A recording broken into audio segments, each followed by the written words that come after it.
Ako ang inyong Lolo Pael at ito ang aking kwento. Ganti ng babaeng lumpo. Magmula nang malumpo ang ina ni Jackson na si Aling Vicky ay marami nang nagbago sa kanilang buhay. Naging tahimik na rin ang masayahin nilang ina at madalang na tung lumabas-labas ng silid. Hindi pa rin kasi matanggap ni Aling Vicky na sa dinami-rami ng tao sa mundo ay siya pa ang nalumpo. Hindi rin naman makita ng mga eksperto kung anong naging sanhi sapagkat malakas na malakas ang ginang at wala naman tong iniindang sakit. Nagising na lang siya isang araw na hindi na maikilos sa mga paa at dahil sa hindi naman sila mapera kaya napabayaan na lang din ng kanyang kalagayan. Kaya sa tuwing walang pasok si Jackson ay pinagsisilbihan niya talaga ang ina. Hindi na rin naman maasikaso ni Mang Jose ang kanyang asawa sapagkat abala talaga siya sa pagtatrabaho na kung minsan ay ginagawa na ng lalaki ang gabi ng umaga. At ngayong araw kung saan ay walang pasok sa eskwelahan ang 17 years old na binata, kaya naman katulad ng palagi niyang ginagawa ay pinagluluto niya si Aling Vicky ng paborito nitong almusal noon sa umaga. Hinayaan lang ng kasambahay na si Aling Telma ang binata na asikasuhin ng kanyang ina dahil na rin sa request mismo ni Jackson. Ate Telma, ayos naman po ang lasa ng sopas, hindi po ba? Tumango-tango ang malusog na babae habang nakangiti. Pagkatapos noon ay nagpatuloy na ito sa paglilinis ng kalat niya sa kusina. Nang masiguro nga na ayos na ang lasa ng pagkaing inihanda, ay kaagad na nagsali ng binata sa mangkok at inilagay sa food tray kasama ang gatas, tubig at gamot na iniinom ni Aling Vicky tuwing umaga. Masaya siyang naglakad papunta sa silid ng ina at nang nasa tapat na ay mahina siyang kumatok bago itinulak ng katawan ng pinto para bumukas ito. Naabutan niya ang ina na nakaupo sa wheelchair nito at nakatanaw sa labas mula sa malaking bintana ng silid. Good morning, Ma. Almusal na po. Nagluto ko ng sopas, oh. Dali-dali niyang inilapag ang food tray sa lamisitang malapit sa ina at pagkatapos ay niyakap niya ito mula sa likuran. Ngumiti naman ang ginang bago mahigpit na humawak sa kanyang mga kamay. Bumati rin ito ng magandang umaga bago niya itinulak ng marahan ang wheelchair papunta sa lamiseta. Maganang kumain ng ginang sapagkat bukod sa paborito nito ang pagkain ay si Jackson pa ang nagluto noon. Mas napaparami talaga ang kain ni Aling Vicky kapag ang anak niya ang nag-aasikaso sa kanya. Hindi rin kasi hinahayaan ng binata na hindi maubos ng kanyang ina ang pagkain inihahanda niya. Ilang minuto ang makalipas, pagkatapos mag-almusal ay uminom na rin kaagad ng gamot ang ginang. Gusto niyong magpainit sa araw, Ma?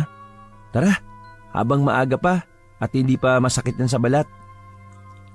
Pagkatango ni Aling Vicky, pumesto na nga kaagad si Jackson sa likuran ng ginang saka humawak sa handle ng wheelchair at mabagal itong tinulak palabas ng kwarto. Pagdating nila sa sala ay naabutan nila si Aling Thelma na nagwawalis, kaya binati na nito si Aling Vicky ng magandang umaga. Ngumiti at bumati rin ang kasambahay habang nagpapatuloy sa ginagawa nito. Ate Telma, pakikuha na lang po yung pinagkainan ni Mama sa kwarto, ha? Pakalang gamin eh. Magpapaaraw lang po kami saglit dyan sa labas. Pagkasabing yon ay nagtuloy-tuloy na sila palabas ng bahay at para marelax-relax na rin ang kanyang ina ay dinala niya ito sa malapit na parke na katatayo lang malapit sa kanilang bahay. Mabuti na lang talaga, Ma. Nagtayo sila ng maliit na park dito, no? Kahit paano may matatambayan ng mga tao kapag mainit sa mga bahay. Saka, ang sarap mag-relax, di ba, Nay? Tumango lang ang ginang habang tumitingin-tingin sa mga batang masayang naglalaro sa park. Marami pa silang masasayang pinag-usapan ng ina at talagang kitang-kita sa mga mata nila ang kasiyahan kahit pa baldado na ang ina. Habang pinagmamasdan ni Jackson ang masayang mukha ni Aling Vicky, ay hindi niya maiwasan ng makaramdam ng hindi mapapantayang saya.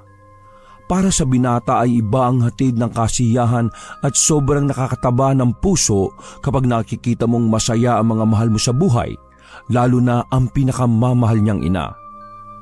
Nang medyo masakit na sa balat ang init ng araw, ay nagpasya silang mag-ina na umalis na sa parke. Pagtindig ni Jackson ay pinagpag niya ang puwetan at kamay bago lingunin ang ina. Tara na ma, uwi na tayo. Nang mapansin niya na tila mayroon itong pinagmamasdan sa harap, ay napabaling din siya roon. At nakita nga niya ang isang maliit na matandang babae na nakasuot ng itim na bestida at may nakasuot sa ulo na lumang see-through cloak. Kuba ito, nakangiwi ng pakaliwa ang muka at bulag din ang kaliwang mata. Bukod doon, ay mayroon itong hawak na tungkod na naghahalo ang kulay ng lumot at putik. Medyo nakripihan si Jackson pagkakita sa matandang babae. Naisip niya kasi kaagad na ganoon ang itsura ng mga masasamang nilalang na napapanood niya sa mga movies. Kaya nang maglakad to papunta sa kanilang mag-ina ay medyo kinabahan din siya dahil nga sa kakatuwang naiisip. Kumapit kagad siya sa handle ng wheelchair at plano na sana tong itulak palayo, kaya lang ay nahuli na siya. Ni hindi niya rin napansin na nasa harapan na nila ang matandang babae. Nagtaka siya sapagkat mabagal naman to maglakad at napakurap lang siya saglit, kaharap na nga nila ito. Ano pong kailangan niyo po, Manang? Nag-wide open smile muna sa mag-ina ang matanda, kaya nakita ni Jackson ang ngipin nitong sira-sira na at tila ba nangingitim at naninilaw. Pagkatapos ay saka to naglahad ng kamay. Ako si Lelang Olivia. Kumakatok sa puso niyong dalisay. Hihingi lang ng barya, bibili lang ng kapirasyong tinapay. Napatingala si Aling Vicky sa kanyang anak at ngumiti, kaya naman napabunot na lang sa bulsa si Jackson at nag-abot ng 50 pesos sa nanlilimos. Pasensya na po kayo, Lelang Olivia. Iyan lang po kasi yung pera ko eh. Ipambibili rin sana namin ni Mama ng tubig yan pero hindi bali na po. Kunin niya na po, sabi ni Mama. Ngumiti ulit ng labas ngipin si Lelang Olivia sa mag-ina. Pero tila ba creepy pa rin ang dating noon sa binata dahil sa kakaibang itsura ng matandang babae. Maraming salamat sa inyo. Saka bumaling ang matandang kuba kay Aling Vicky at hinawakan to sa kamay. Pipigilan sana ito ni Jackson kaya lang ay sinenyesan siya ng ina na wag. Dahilan para manatili lang siyang nakaantabay at nakinig sa mga sinasabi ni Aling Olivia. Kapag kailangan mo ng tulong, huwag kang mahihiyang tumawag. Makakasumpong ka ng tulong, lalo na sa gumawa niyan sa'yo. Napakulot noo si Jackson pagkarinig sa sinabing yon ng matandang babae. Pero hindi na nila nagawang kumprontahin pa ito sapagkat naglakad na ito palayo. Ang gara naman ng matandang kuba na yun. Saan kaya yun? Kasi parang ngayon ko lang nakita rito sa lugar natin eh. Nagkibit balikat na lang si Aling Vicky kaya hindi na lang din muna nagsalita ang binata. Nang mawala na to sa paningin nilang mag-ina ay hinawakan siya ni Aling Vicky sa kamay bago sabihing umuwi na sila. Pagpasok sa loob ng bahay ay sabay na napasinghot ang mag-ina matapos sumalimuyak ang mabangong niluluto ni Aling Telma. Tulak-tulak pa rin ng binata ang wheelchair hanggang sa kusina. Grabe, nakakagutom yan Ate Telma. Mukhang mapaparami kami ng kain ni Mama. Mamaya ah. Hindi na niya halos natapos ang sinasabi sapagkat biglang nag-ring ang kanilang telepono na nasa sala. Saglit niyang iniwan ng ina na kausap ang kanilang kasambahay at sinagot ang kung sino mang tumatawag. Hello, Velasco Residence, who's on the line? Ito ang konsensya mo. Nang marinig ni Jackson ang maladamulag na boses ng kanyang kaklasing si Wilfred mula sa kabilang linya, ay napahalakak na kagad siya kasunod ng malutong na mura. Langya ka Wilfred, puti ka. Kagad niya rin tinakpan ang bibig matapos ma-realize na malakas pala ang kanyang boses. Hindi rin kasi niya nakasanayang magmura kapag nasa loob ng bahay. Mabuti na lang din at hindi siya narinig ni Aling Vicky. Dahil kung nagkataon ay tiyak siyang pagagalitan nito. Noon lang hindi pa lumpo ang kanyang ina kapag naririnig siya nitong nagsasalita ng kahit anong hindi maganda sa kapwa ay pinapalo niya ang kanyang bibig kaya lumakang hindi nakapagmumura sa loob ng bahay si Jackson. Bumalik siya sa pakikipagbalitaktakan sa kaklase na nasa kabilang linya. Nangya ka. Ba't ka napatawag? Gago ka. Ano bang meron? Ay putya. Ano, nag-uulyanin ka na? Ikaw na lang hinihintay namin dito sa convenience store, gago ka. Ngayon tayo gagawa ng group project, no? Inanto.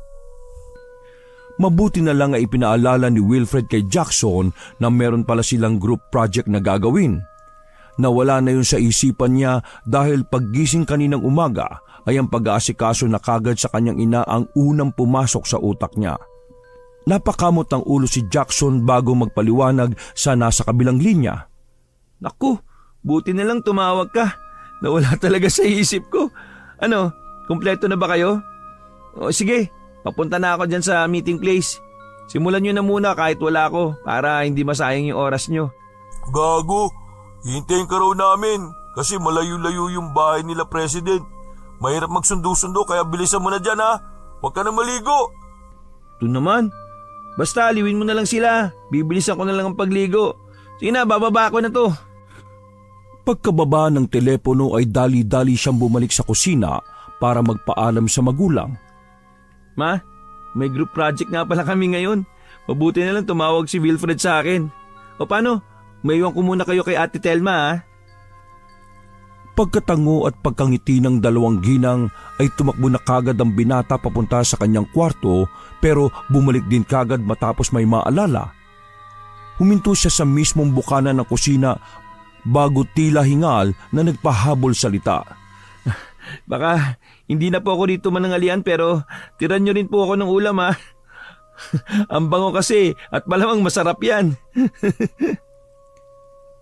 Tumakbo na ulit siya pabalik sa kwarto para mag-ayos ng sarili. Narinig pa niya ang tawanan ng dalawang ginang bago niya isinara ang pinto ng kwarto. Matapos maligo, magsipilyo at gumayak ay nagpaalam na siya sa mga tao sa bahay. Nag-abot muna ng pocket money ang kanyang nanay bago siya lumabas ng bahay. Mabilis na lumipas ang oras. Mabuti na lang din ay mabilis siyang nakarating sa paroroonan dahil harurot sa pagmamaneho ang jeep na nasakyan niya. Pakiramdam nga kanina ng binata ay nakasakay siya sa roller coaster habang ilang pasahero naman ay galit na galit lalo na ang buntis na panay ang pag-alog ng tiyan kapag napapadaan sila sa malubak na kalsada. Pagbaba ng jeep ay kinawayang kagad siya ni Wilfred at ng iba pang kaklase mula sa kabilang bahagi ng pedestrian walkway. Nagbalik kaway din siya sa mga kasamahan at kaagad naghanap ng pedestrian lane na matatawiran. Nang magkakasama na sila ay kaagad siyang inakbayan ni Wilfred at pakunwaring kinutusan ng maraming beses. Langya ka. Pinaghintay mo kami na matagal. Kapag pinagalitan tayo ni President, sisisihin ka talaga namin. Saka bumaling ang malusog na binata sa mga kaklase bago muling nagwika na tumatalsik-talsik pa ang laway. Ituro natin tong gago na to guys ha. Magkaisaan natin. Magkaisa tayo total. Group project naman to kaya group effort din dapat. Nagtawanan pa ang mga magkakaklase hanggang sa matigilan na sila dahil may dumaang jeep na eksaktong walang kahit sinong sakay na pasahero. Huminto to sa tapat nilang magkakaklase at nag-offer na ihahatid sila basta magbabayad sa tamang halaga. Pumayag na rin ang lahat kahit medyo may kamahalan ng bayad dahil nga medyo malayo-layo ang bahay na kanilang pupuntahan. Ang maganda pa roon ay hindi na nila kailangan pang magdalawang sakay. Habang isa-isang nagsasakayan ng lahat, ang magkaibigan naman ay pumwesto sa unahan. Naunang sumakay si Wilfred na sinundan ni Jackson. Pagkaupo ay kaagad napatingin si Jackson sa hilera ng mga bangketa na hindi kalayuan doon at napansin niya ang isang pamilyar na tao. Si Delong Olivia yun ah. Natigilan na siya sapagkat bigla na lang lumingon ang matandang babaeng kuba sa kanya at pagkuwan ay ngumiti ito ng makabuluhan bago tila bumulong. Sa hindi malamang kadahilanan ay parabang narinig niya ang garalgal na boses ni Lelang Olivia kahit pa maingay ang paligid dahil sa mga busina ng sasakyan at ng mataong lugar. Kahit anong mangyari, huwag mong palalampasin ang lahat ng makikita mo ngayon. Malinaw na malinaw ang mga katagang yon na narinig ng dalawa niyang tenga na naantala lang matapos bumusina ang jeep na sinasakyan nila. Saglit siyang napalingon sa rearview mirror bago magbalik tingin sa kinaroroonan ni Lelang Olivia. Kaya lang ay bigla na lang tung naglaho na parang bula. Iginala pa niya ang tingin sa hilera ng mga bangketa pero hindi na niya talaga nakita ang matandang babaeng kuba hanggang sa umandar na lang paabante ang jeep. Uy, Jackson! Tara, magbayad na tayo, no? Tara, sige. Magkano nga ulit? 21 pesos. Pagkabot niya ng bayad sa kaklase ay sumulyap pa siya sa pagbabakasakaling makita pa niya si Lelang Olivia pero hindi na talaga niya ito nakita. Pasado 11:00 ng umaga ay nakarating na nga sila ng bahay ng class president. Kumain muna sila ng pananghalian at nagpahinga hanggang 1:00 bago simula ng kanilang group project. Dahil sa pagiging abala ay nakalimutan na ng binata ang nangyari kanina. Natuon na kasi ang atensyon niya sa ginagawa. Hindi na nga rin nila namalayan ang paglipas ng oras hanggang sa matapos sila na mag-aalas 3 na ng hapon. Yahoo! Merienda time na! Merienda time na nga. Ilang minuto pagkatapos nilang kumain ng ginataang halo-halo ay nag-uwian na nga ang mga magkakaklase. Tiyempo na napadan ulit ang jeep na nasakyan nila kanina kaya mabilis silang nakarating sa bayan at doon na naghiwa-hiwalay. Nang mapalingon si Jackson sa hilera ng mga bangketa ay muli na namang sumagi sa isip niya si Lelang Olivia na nakita niya kaninang umaga ron. Naalala na lang din tuloy niya ang narinig na boses kanina. Kahit anong mangyari, huwag mong palalampasin ang lahat ng makikita mo ngayon. Napabulong tuloy siya sa sarili matapos maalala ang mga yon. Ano kayang ibig sabihin nun? Pagkuwanay sa kanya ay binaling ang atensyon sa kalsada para maghintay ng jeep na masasakyan pa uwi sa kanilang area nang makita niya si Wilfred. Nandito ka pa pala? Kumamot-kamot lang sa ulo ang malusog na binata bago marahang lumapit sa kanya. Naglakad na talaga ako kanina pa uwi kaso bumalik ako. Kakalabitin sana kita kaso naman titig na titig ka sa mga bangkete. Parang kanina ka pa ganyan kahit nung papunta tayo sa bahay nila class president. Tumawa lang ng pilit si Jackson habang napapahimas ng noo at pagkatapos ay saka siya nagdahilan sa kaibigan. Talaga? Parang di naman. Nik mo, lela mong panot. Kanina ko pa talaga napansin pabulong-bulong ka pa nga eh. Nagmerienda ka naman pero para kang nalipasan. Loko-loko, uwi ka na nga. Mag-aalas 4 na Pauwi na talaga ako Kaso parang nakita ko si Mangusi lumikuro sa paradaan ng tricycle eh. Napakulot noo si Jackson bago patanong na nagsalita. Si Papa? Tumangulang ang malusog na binata. Paano makikita alas 5 pa ang uwi nun? Sinadya niyang tumigil sa pagsasalita at lumingon sa sinasabi ni Wilfred na tricyclean. Saka anong gagawin ni Papa ron? Dito ang sakayan pa uwi sa amin. Napakamot ulo na lang sa ulo si Wilfred na tila naguguluhan na rin sa kanyang nakita. Siguro baka kamukha lang ng papa mo. Sige na nga, uwi na ako. So paano? Kita-kits na lang sa Monday sa school Ingat ka dyan sa pag-uwi. Ikaw din, Bob. Natatawang sinundan ng tingin ni Jackson ang kaibigan hanggang sa mawala na to. Nagabang na lang siya ulit ng jeep na sasakyan ang kaso lang ay napalingon naman siya bigla sa terminal ng tricycle. eksaktong pagtuon ng paningin niya roon ay walang ano-ano na sumagi na lang sa isip niya ang bulong ni Lelang Olivia. Kahit anong mangyari, huwag mong palalampasin ang lahat ng makikita mo ngayon. Pagkaalala sa mga katagang yun ay na-curious tuloy siya kung si Mang Jose nga ba talaga o hindi ang nakita ng kanyang kaibigan. Habang nagninilay-nilay ay nagsimula siyang maglakad hanggang sa marating ang mismong terminal ng tricycle. Diniretso niya ang kalyeng naroon hanggang sa marating ang dulo kung saan nakita niya ang maliit na gusali. Nagtataka siyang pinagmasdan kung anong meron sa gusaling yon dahil wala namang kakaiba at interesanting bagay siyang napapansin. Kung si Papa yung nakita ni Wilfred, ano naman ang gagawin dito ni Papa? Makabalik na nga. Pagbalik niya sa jeepney loading area ay naglibot-libot pa siya ng tingin hanggang sa makita ang pamilyar na tao. Si Ma'am Riza, nakasamahan ng kanyang tatay sa trabaho. Minsan na itong nagpunta sa kanila noong kaarawan ni Mang Jose at iba pang okasyon kaya naalala niya ang mukha. Parang nagulat naman ang babae pagkakita sa kanya pero lumapit din ito pagkalaon. Ma'am Riza? Nakangiting tumango ang babae bago nagsalita. Anak ka ba ni Jose? Opo. Saan ka galing? Pumasok ka? Sabado ngayon Nag-group project lang po. Pauwi na rin po. Kayo po, saan po kayo galing? Natawa ang babae bago sumagot sa kanyang tanong.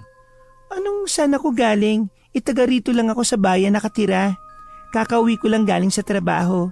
Sabay nga kami ng papa mo kaso umuwi na yata yun eh. So, paano? Maiwan na kita dyan. Ingat ka ha. Ikumusta mo na lang din ako sa mama mo. Opo. Hindi na halos natapos ng binata ang pagsasalita dahil tinalikuran na rin siya kaagad ni Riza. Napakaway na lang siya rito hanggang sa may jeep nang dumating na sinakyan niya rin kaagad. Habang nagbabiyahe ay maraming kakatuwang bagay ang pumasok sa isip niya. Pero hindi na lang niya ito in-entertain masyado. Pag-uwi ay expected na niyang naroon na ang ama kaya tila excited din siya pagpasok sa loob ng bahay. Welcome back sa akin, nandito na ako. Nagmano siya sa ina na nanunood sa sala at iginala niya ang tingin. At nang mapansin parang tahimik pa rin ang bahay ay saka siya muling bumaling sa ina. Wala pa si Papa? Pagkailing ng kanyang ina ay napakunot noo. Sabi ni Ma'am Riza, nakauwi na raw si tatay eh. Hindi kaya siya talaga yung nakita ni Wilfred doon? Ay. Nagtungo na lang siya sa sariling kwarto at saka nagpalit ng pambahay. Pagkahiga ay nakatulog din siya kaagad dahil sa pagod. Subalit napadilat din ang kanyang mga mata matapos maramdaman ng isang malamig na samyo ng hangin sa kanyang tenga. Napalingon kagad siya sa nakabukas na bintana at mula sa likod ng puting kortina ay may naaninag siyang anino ng isang tao. Ginusto niya itong lapitan kaya lang ay hindi naman niya maigalaw ang katawan. Nang magsalita ang nasabing kung sino mang nilalang na nagkukubli ay nabusesan kaagad to ni Jackson. Ha? Lelang Olivia? Kapag kailangan mo ng tulong, huwag kang mahihiyang tumawag. Makakasumpong ka ng tulong, lalo na sa gumawa niyan sa iyo. Unti-unting nangilabot ang binata matapos marinig ang umaalingaw-ngaw na tinig na matandang babaeng kuba. Ano pong ibig niyong sabihin? Kahit anong mangyari, huwag mong palalampasin ang lahat ng makikita mo ngayon. Unti-unting naglaho ang anino sa likuran ng puting kortina kaya sinikap ng binata na makagalaw para makapagtanong pa rito. Lelang Olivia, please po, ano po bang ibig niyong sabihin? Huwag kang mahihiyang tumawag at may darating para tulungan ka. Pagkatapos ng umaalingaw-ngaw ng mga katagang yon, ay bigla na lang naglaho ang anino ng matandang babaeng kuba. Biglang napadilat ang binata kasunod ng pagsampal sa sariling muka sapagkat merong lamok na kumagat doon. Napabangon din siya sa kama at saka nagkakamot ng binti dahil sa dami ng lamok na pumapapak. Nang makatulog pala kasi siya kanina ay nakalimutan niyang buksan ang electric fan at isara ang bintana. Napaungot siya habang pinipihit ang bukasan ng wall-mounted electric fan. Pagkatapos noon ay tinungo niya ang bintana. Isinara niya ito at winagwag ang nakabulumbon na puting kurtina. Nang nakawagwag na, hinawi-hawi niya ito hanggang sa masakop ang buong bintana. Pagkakita niya sa anino sa puting kurtina ay muling sumagi sa isip niya si Lelang Olivia at ang panaginip kanina. Napabuntong hininga siya pagkalaon. Ano kayang ibig sabihin nun? Siguro dapat makita ko ulit si Lelang Olivia at makausap. Lumabas siya ng silid at nagtaka dahil walang tao sa sala kaya napatingin siya sa orasan. 8:30 pa lang naman Bakit wala ng tao rito sa sala? Ang aga naman nilang matulog ngayon. Nasabi niya yon dahil kapag ganoong oras ay nanonood pa ang kanyang mama at papa ng paborito nitong mga teledrama tuwing gabi. Dumiretso na lang siya sa kusina at naghapunan. Pagkalipas ang ilang minuto, matapos niyang mahugasan ang mga pinagkainan, ay bumalik siya sa sala para buksan ang TV. Nasa kasagsagan na siya ng panonood nang bigla naman siyang nakarinig ng tila humahagulgol, kaya hininaan niya ang TV. Pinakinggan pa niya ito hanggang sa makumpirma niya na tila nanggagaling ang pag-iyak sa silid ng kanyang mga magulang. Ha? Si Mama? Marahan niyang tinungo ang silid ng mga magulang na nasa kabilang side sa pinakadulo at sa gilid ng nakasarang pinto ay nakaupo siya at taimtim na nakikinig upang malaman kung bakit umiiyak ang kanyang ina. Kung sino man ang nagsabi sa iyo ng maling balita na yan, iharap mo sa akin para isampal ko sa pagbumuka niya ng mali ang paratang niya sa akin. Napakawala ko namang konsensya kung lumpo ka na nga tapos mambababae pa ako, Vicky. Ano ka ba? Sa tinagal-tagal nating nagsasama sa tingin mo lolokohin pa kita? Ipagpapalit pa kita sa iba? Nanlaki ang mata ng binata matapos marinig ang paliwanag ng kanyang ama na siyang dahilan kung bakit lalong napahagulgol si Aling Vicky. Sinong nagsabing kalat na? Iharap mo nga sa akin, Vicky. Patunayan nila na totoo. Bakit ba kasi nakikinig ka sa mga ganong klaseng tao? Hindi nila alam na pamilya ang sinisira nila sa pagkakalat nila ng chismis. Habang nagpapatuloy sa pakikinig ang binata sa mga pinag-uusapan ng kanyang mga magulang, ay doon niya rin napagtagni-tagni ang mga nangyari kanina. Maniwala ka sa akin, hindi ko kayo iiwan ng anak natin. Huwag ka maniwala sa ibang tao, no? Bukas, sasabihan ko nga rin yung Telma na yan na huwag kang dalhin sa kung saan-saan para lang makasagap ng mga maling chismis. Nakakasama rin ng loob Nagtatrabaho ko ng tahimik at maayos para sa pamilya natin pero ganito nangyayari. Huwag mo naman sana akong akusahan kagad. Pagkagulgul lang ang isinukli ni Aling Vicky at habang pinakikinggan yun ng binata ay parang nadudurog na rin ang kanyang puso. Ito kasi ang unang pagkakataon na marinig niyang gano'n ang pag-iyak ng ina. Gusto niya man sana itong pasukin sa loob para damayan kaya lang sa hindi malamang dahilan ay pinanghinaan siya ng kalooban. Kung may nakita man sila, baka mga katrabaho ka lang yon. Kilala mo naman ang mga katrabaho ko, hindi ba?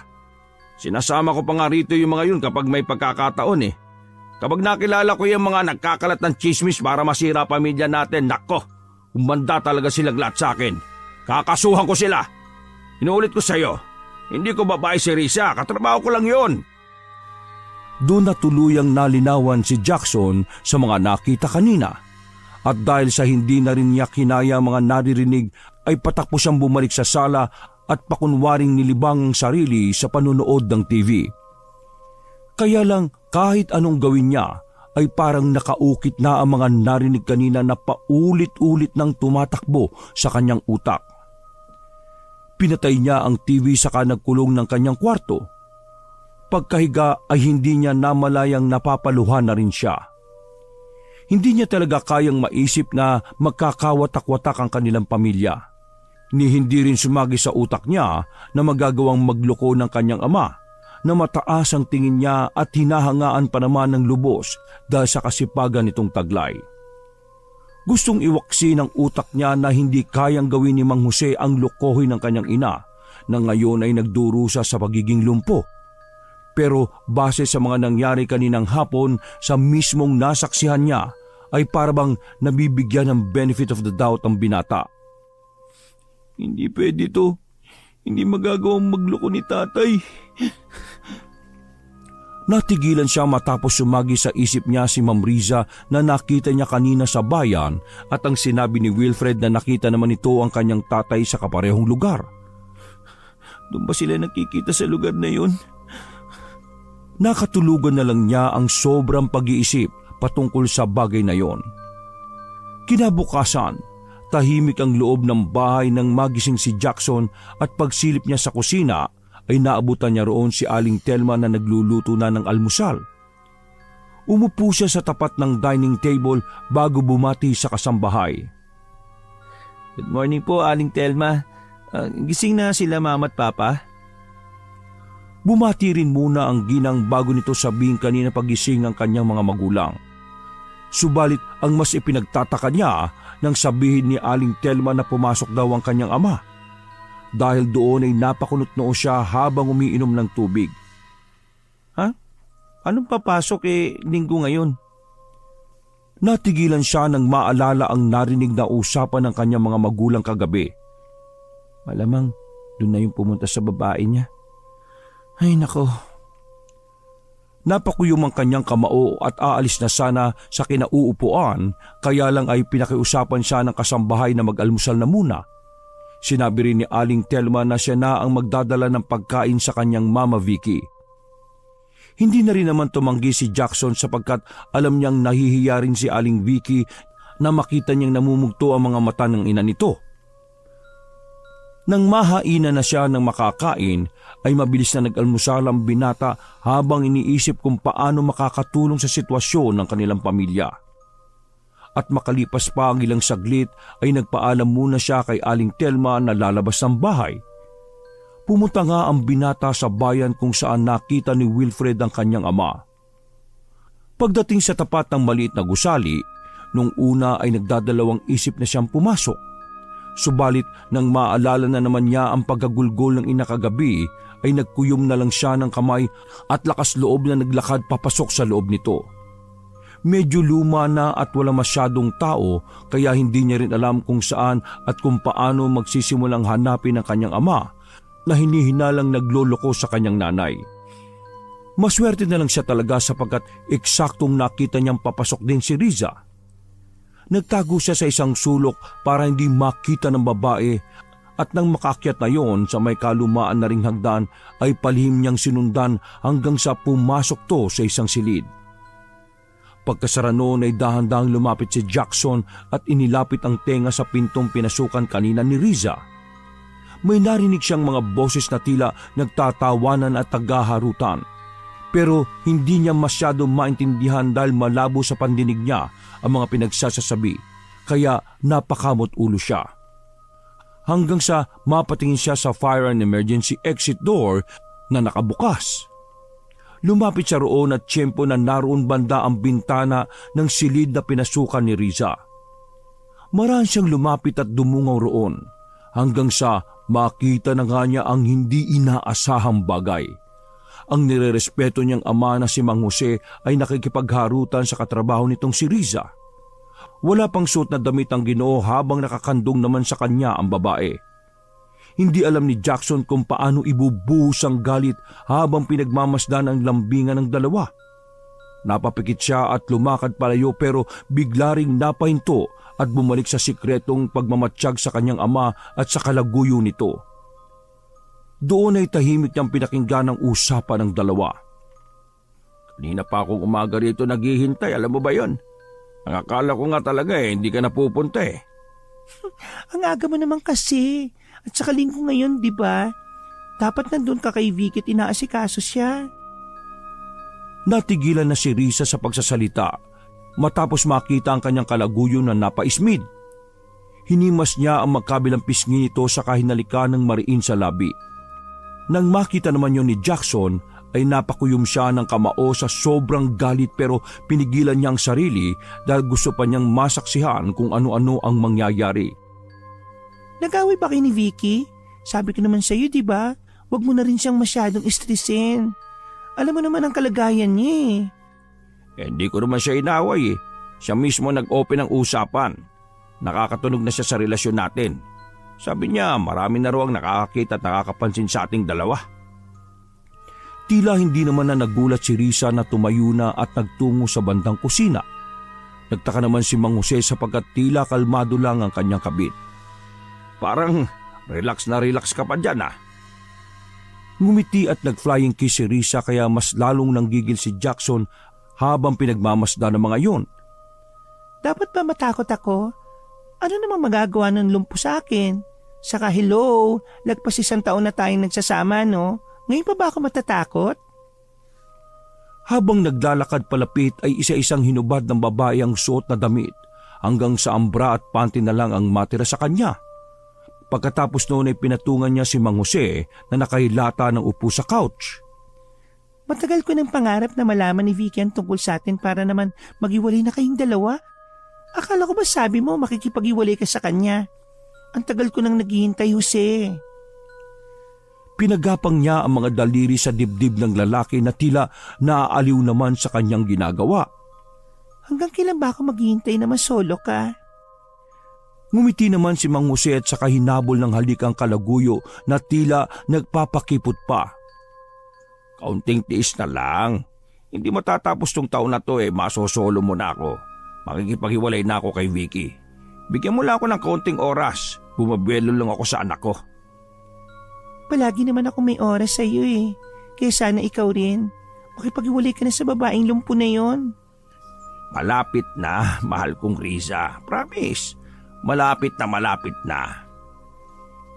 Hindi na nga nakapagpigil ng mga sarili ang dalawang hayok sa laman ng isa't isa.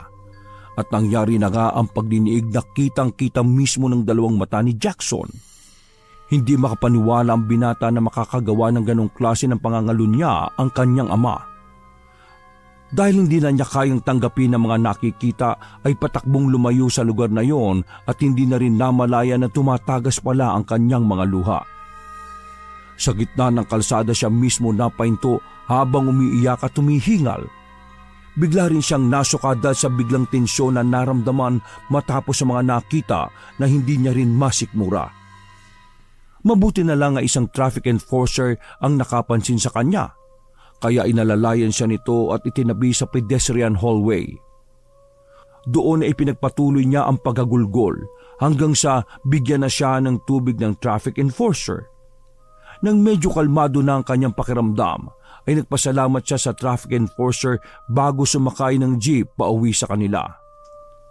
Pagbaba niya ng sasakyan, sa kanto pa lang papasok sa kanilang iskinita ay inayos na niya ang sarili sapagkat ayaw niyang makita ang kanyang ina na namumugto ang kanyang mga mata. Mabagal siyang naglakad habang muling inaalala ang mga nakita kanina. Malinaw na malinaw ang kanyang nasaksihan na ibig sabihin noon ay totoong nangangalunya ang kanyang tatay. Napabuntong hininga siya at muling namuo ang luhang handang pumatak pero pinigil niya yon hanggang sa marting nga niya ang parke kaya doon siya naupo sa duyan at marahan itong inuga. Bakit nung ginawa yun pa? Grabe yung panlulokong ginawa mo sa amin ni Mama.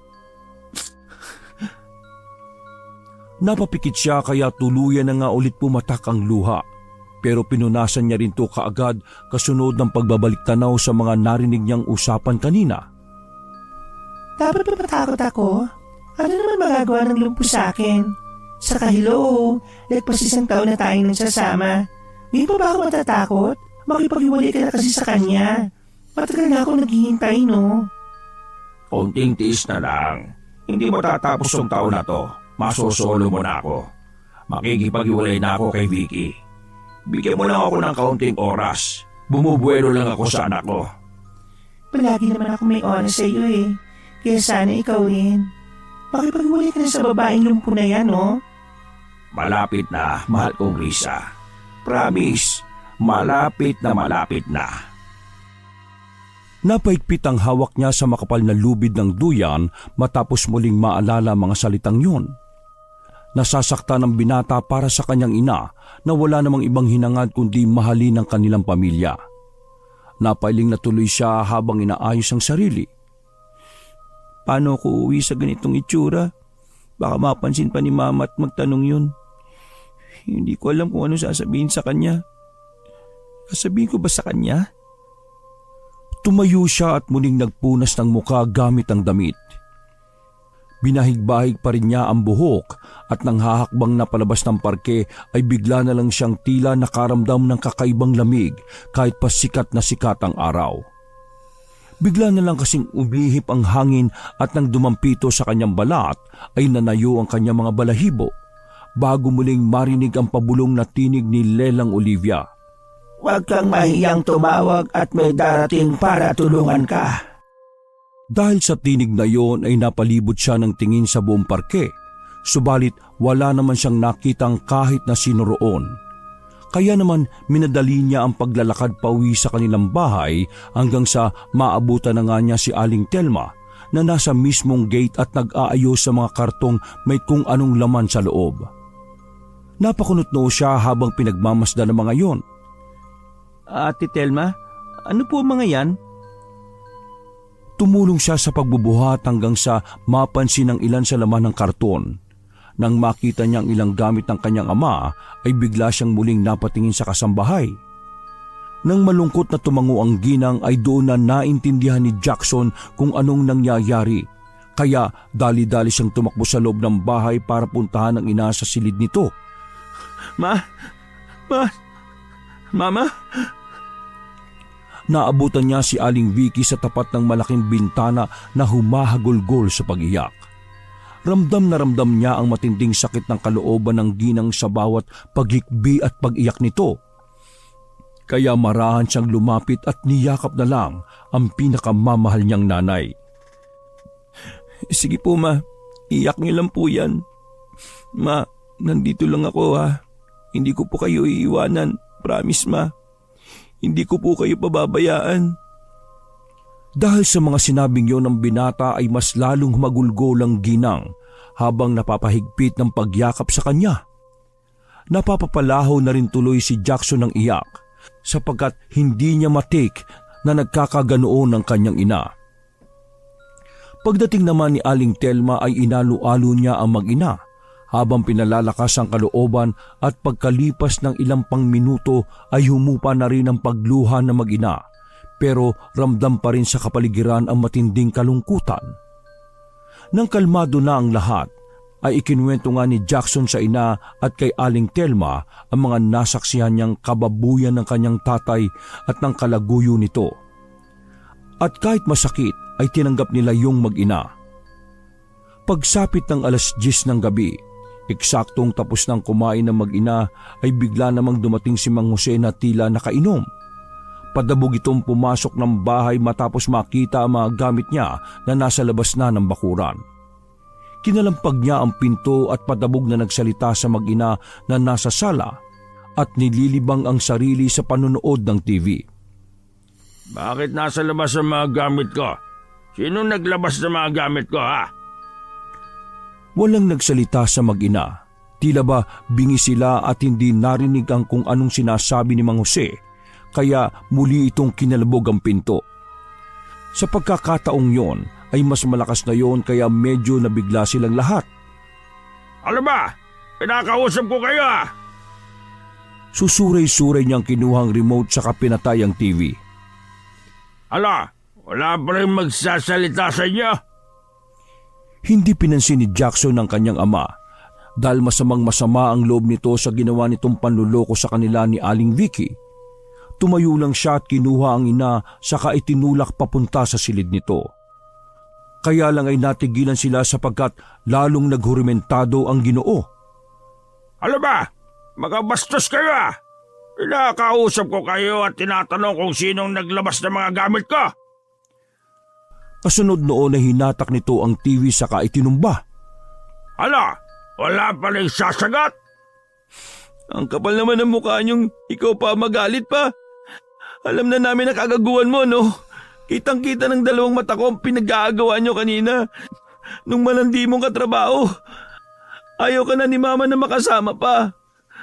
Ayaw ka na namin makasama. Tila natauhan ng Ginoo sa mga sinabi ng kanyang anak, pero pagkalaon ay bigla rin siyang bumwelta na hindi napagandaan ng mag-ina.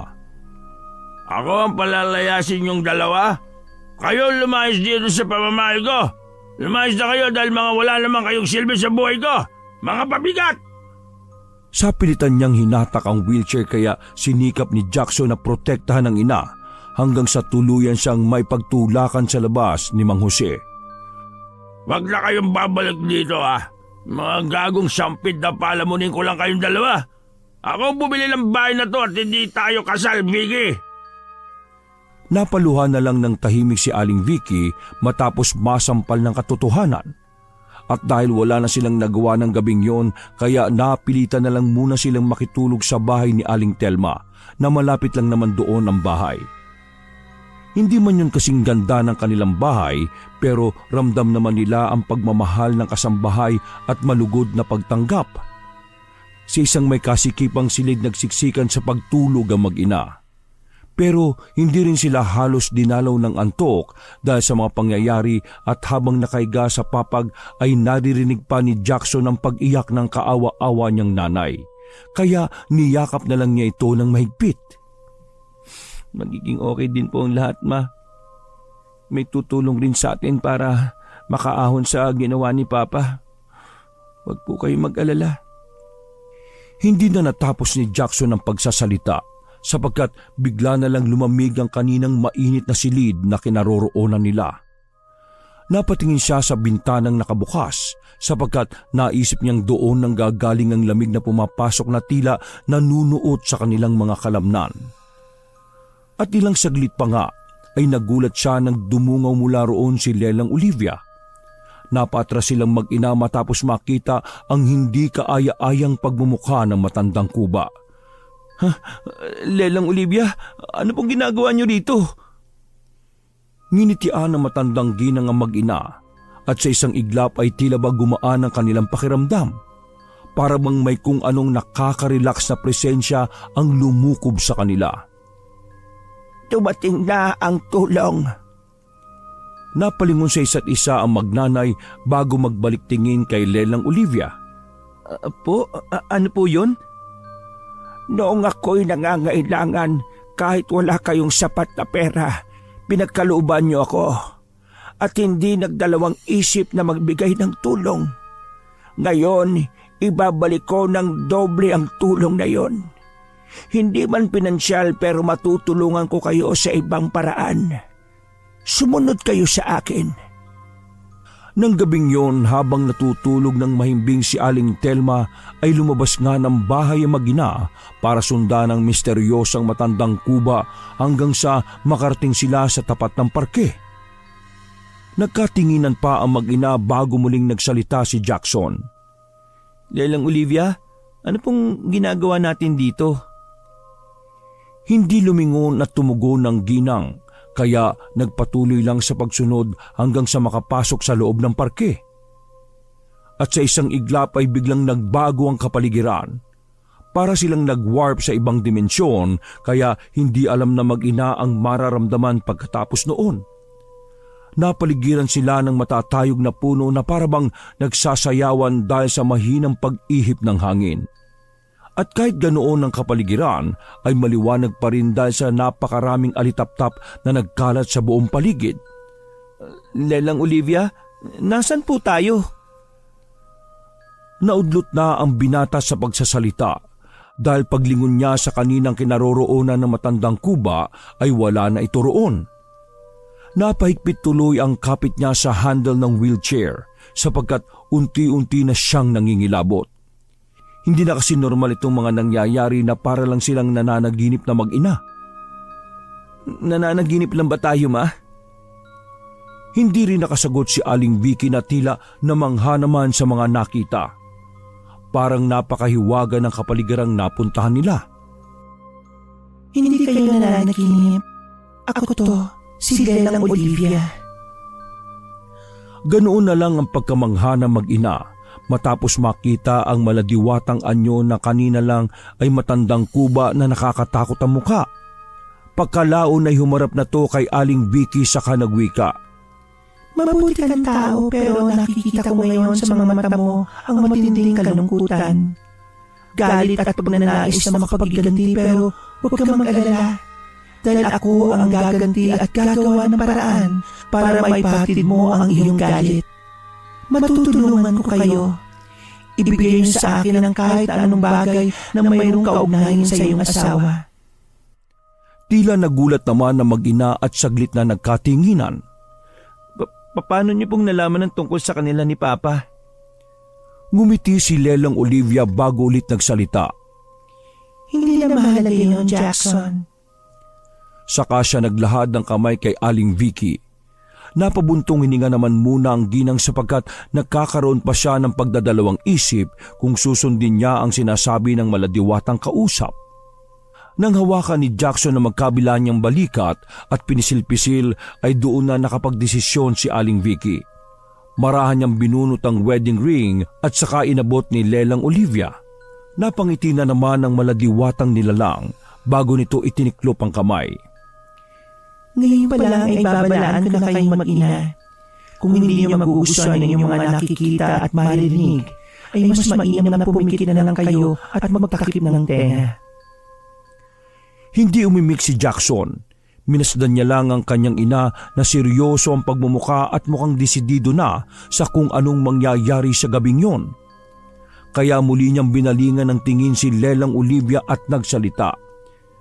Sige po, handa na po kami ni Mama. Kung ganon, ay magsisimula na tayo. Sa isang iglap ay biglang nagliparan palayo ang mga alitaptap na nasa paligid nila, kaya dumilim ng husto ang kapaligiran ng ilang saglit. Subalit may biglang tila bonfire na umusbong sa kanilang kalagitnaan kaya nagliwanag din kaagad ang madilim na paligid. Sabay na napatingin ang mag-ina roon habang naghihintay sa mga susunod na magaganap. Nagsimulang magboka si Lelang Olivia. Mga salitang hindi pamilyar sa mag-ina. Mga salitang ngayon lang talaga nila narinig sa tanang buhay nila. Ilang ulit yung binigkas ng maladiwatang babae hanggang sa unti-unting umihip ang hangin. Kaya napatingin sa mga puno si Jackson. Pakiramdam niya habang nakatuon ng atensyon sa mga puno ay parabang may sariling buhay ang mga ito na sumasayaw sa bawat paghampas doon ng hangin. Unti-unti ring umaalingaw-ngaw ang ritual na ginagawa ni Lelang Olivia at nang dumampi sa balat niya ang malamig na simoy ng hangin ay kaagad nagtayuan ang kanyang mga balahibo.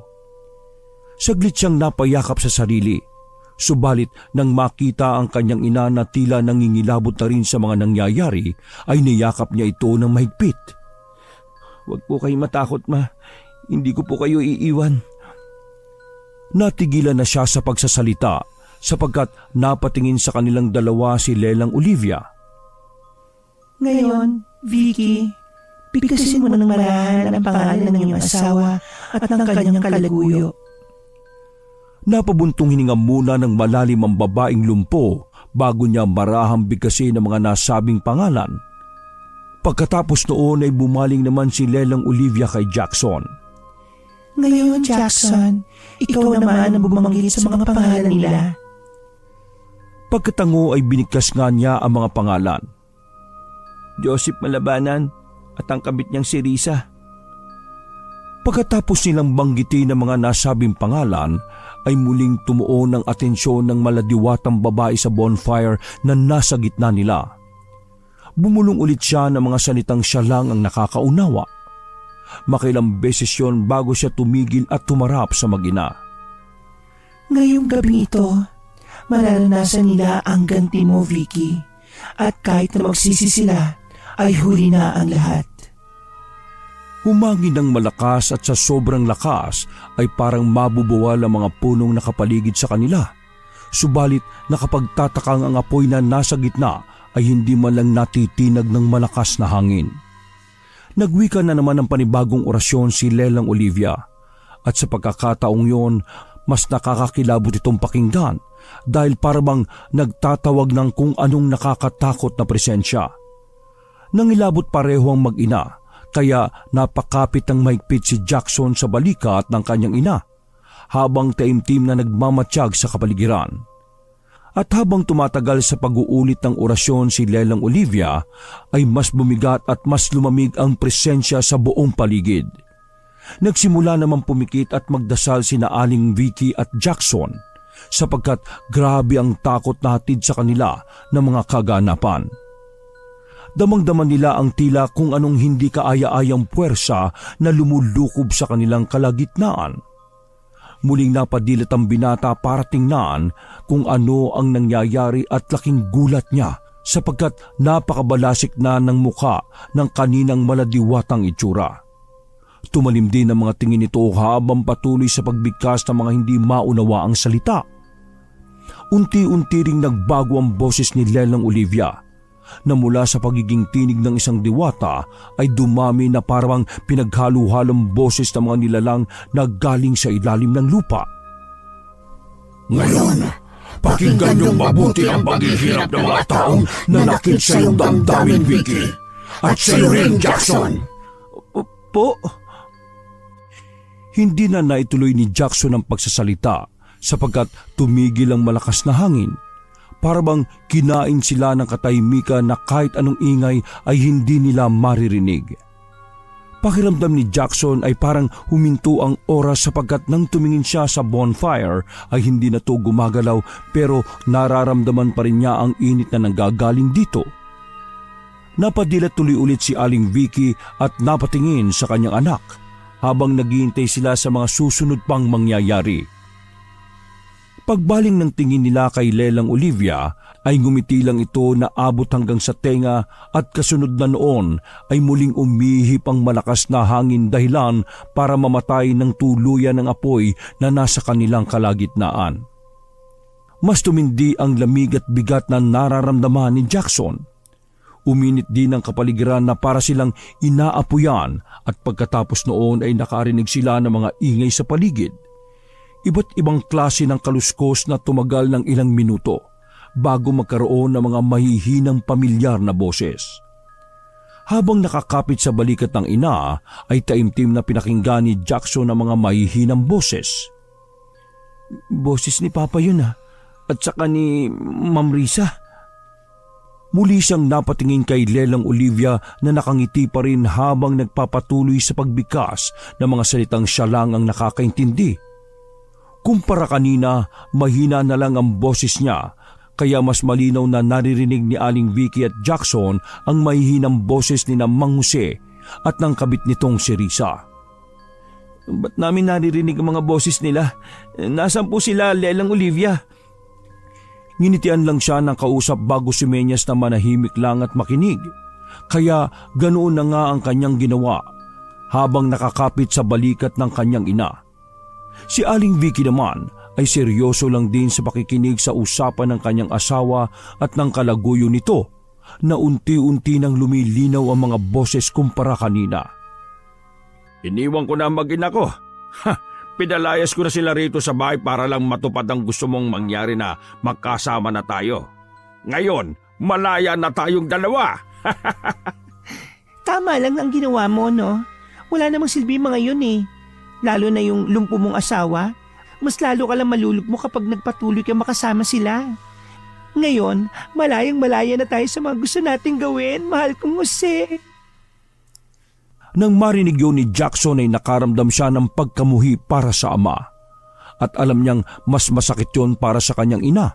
Kaya bilang suporta ay hindi niya inalis ang mga kamay na nakakapit sa balikat nito. Pagkatapos noon, ay biglang sumindi ulit ang apoy sa kanilang kalagitnaan. Doon ay naaninag nila ang itsura ni Mang Jose at Riza na nung una ay masaya pa sa kanilang ginagawa, hanggang sa unti-unting magbago ang lahat. Paglingon ni Jackson kay Lelang Olivia ay mabalasik pa rin ang mukha nito at mga tingin pati ang boses ay nakakatakot din. Inuutusan ko ang lahat ng klase ng lamang lupa na malapit sa lugar ng mga taong yan. Pinahihintulutan ko kayong parusahan at pahirapan sila. Kahit anong gawin nilang pagsisisi, ay huwag silang patawarin. Dahil sa maturidad na boses na yon ni Lelang Olivia, ay may kung anong mga nakakatakot na tinig ang bigla na lang umalingaw-ngaw sa kapaligiran. At nang bumaling ang mag-ina sa apoy kung saan nila napapanood si Mang Jose at Riza, ay ganoon na lang ang gulat nila sa mga nasaksihan. Sinundan nyo ng muling pag-ulit ni Lelang Olivia ng mga sinabi kanina. Inuutusan ko ang lahat ng klase ng lamang lupa na malapit sa lugar ng mga taong yan. Pinahihintulutan ko kayong parusahan at pahirapan sila.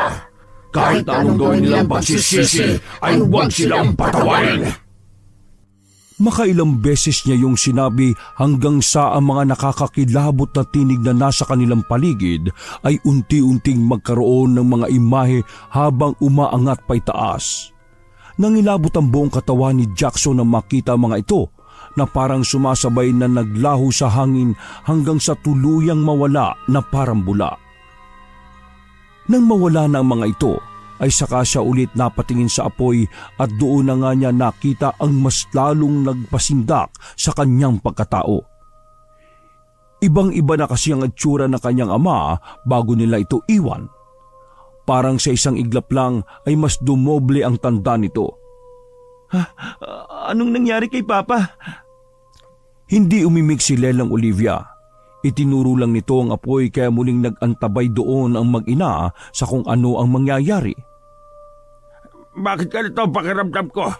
Parang lagi akong nauuhaw Ang bigat ng pakiramdam ko.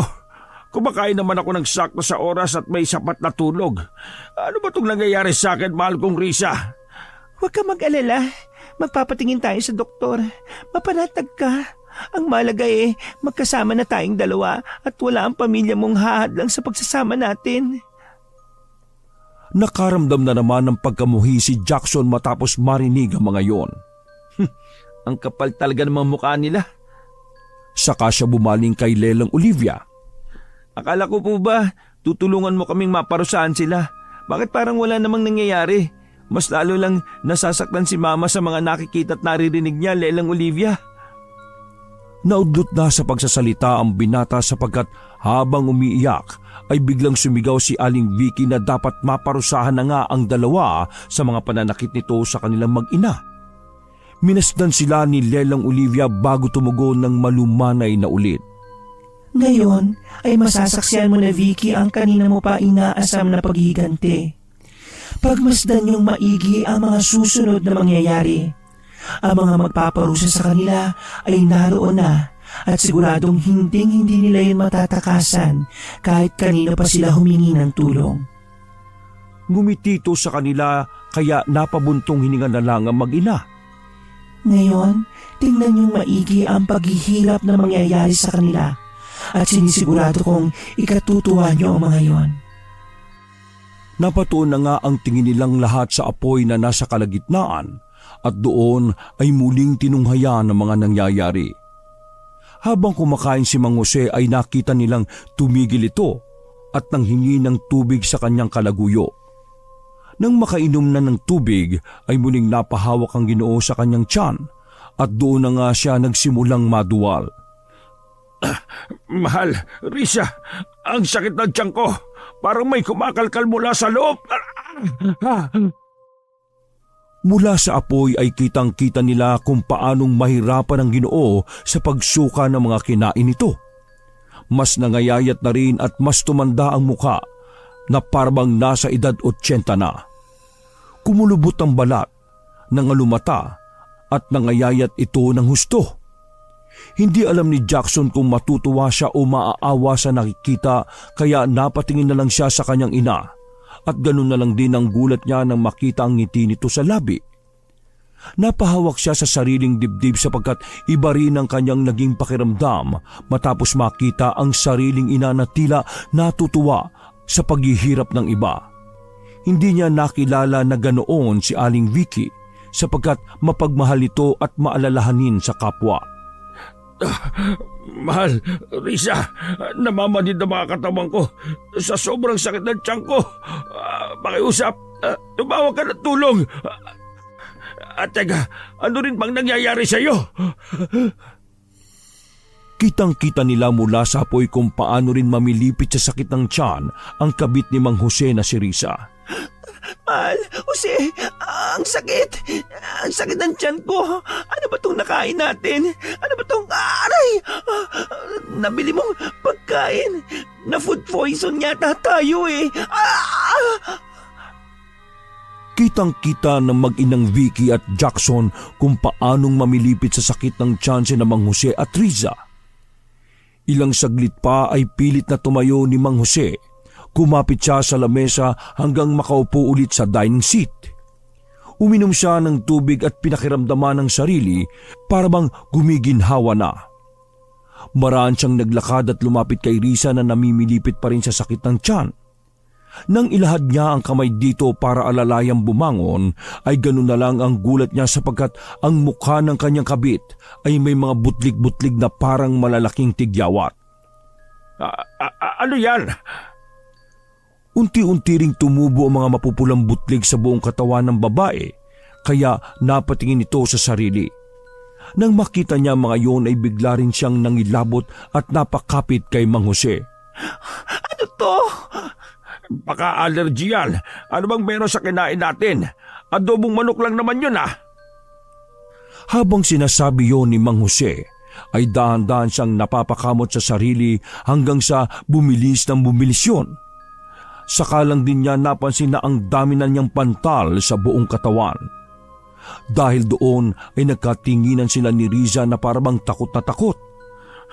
Ano ba itong nangyayari? Bakit sobrang kati ng nararamdaman ko? Pero kahit anong gawin kong pagkamot hindi ko mahanap kung saan nanggagaling ang kati. Parang nasa loob ng lamang ko yung kati.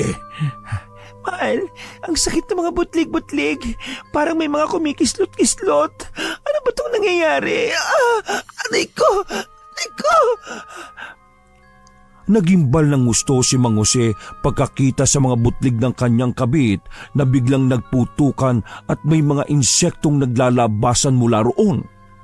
Ganun na lang din ang pagkagimbal ni Risa pagkakita sa sarili at habang natataranta siya, isa lang ang kanyang naisip. Kagagawan to ng asawa mo. Siya ang may pakana nito. Pinakulam niya tayo. Hanapin mo siya. Papatayin niya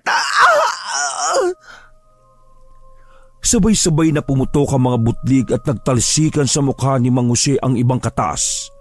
Laking gulat niya matapos makita ang kalaguyo na naliligo na sa sariling dugo habang ang mga insektong lumalabas sa katawan nito ay nagliliparan na palayo.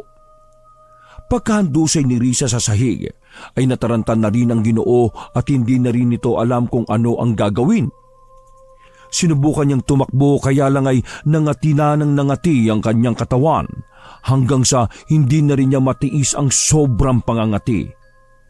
Kumuha siya ng tinidor at ito ang kinamit na pangkamot hanggang sa magkasugat-sugat ang kanyang katawan. Yun nga lang ay hindi pa rin naibsan ng pangangati. Kaya naman nagpunta siya sa banyo at binuhusan ng sarili at sinabunan, subalit hindi pa rin naibsan ng kanyang nararamdaman. Nang makita niya ang asido na nasa pinakasulok ng banyo, ay bigla nalang pumasok sa isip niya na kunin to at ibuhos sa sarili. Nagsisisigaw siya sa sakit habang unti-unting nalulusaw ang balat dahil sa kanyang ginawa. Hindi naman matake ni Jackson ang mga nakikitang yun sa apoy kaya napapikit na lang siya hanggang sa tuluyan ng mawala ng buhay si Mang Jose. Tapos na ang paghihiganti mo, Vicky. Napadilat si Jackson matapos marinig ang matandang boses at nang makita niya si Lelang Olivia ay bumalik na to sa pagiging matandang kuba. Unti-unti na ring nagbalikan ng mga alitap-tap at bigla na lang nawala ang apoy.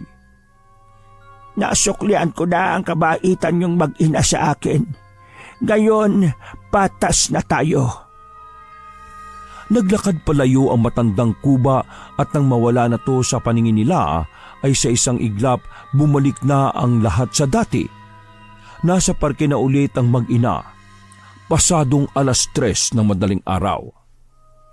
Nang pagmasdan ni Jackson ang ina ay nakangiti ito kaya medyo nabahala siya dahil ayaw niyang maging masama ang kanyang ina although deserved din ni na Mang Jose at Riza ang nangyari. Pagbalik nila sa bahay ni Aling Telma ay ganun na lang ang gulat nito pagkakita sa kanila kaya nagtaka si Jackson. Bakit po parang gulat na gulat kayo, Ate Telma? Sinamahan ko lang naman po saglit si Mama sa park kasi hindi kami makatulog pareho eh. Nang sabihin naman ni Aling Telma na 2 linggo na silang nawawala at pinaghahanap, ay nanayo ang balahibo na mag-ina. Dahil ang alam nila ay ilang oras pa lang silang umalis sa bahay ni Aling Telma. Napag-alaman din nilang namatay si Mang Jose at Riza at 1 linggo nang nakalibing. Nang masdan naman ng binata ang kanyang ina ay mas lalo lang siyang nabahala dahil tila tumatawa to sa mga nangyari sa kanyang asawa at kabit nito. Wakas! Ako ang inyong Lolo Pael at ito ang aking kwento.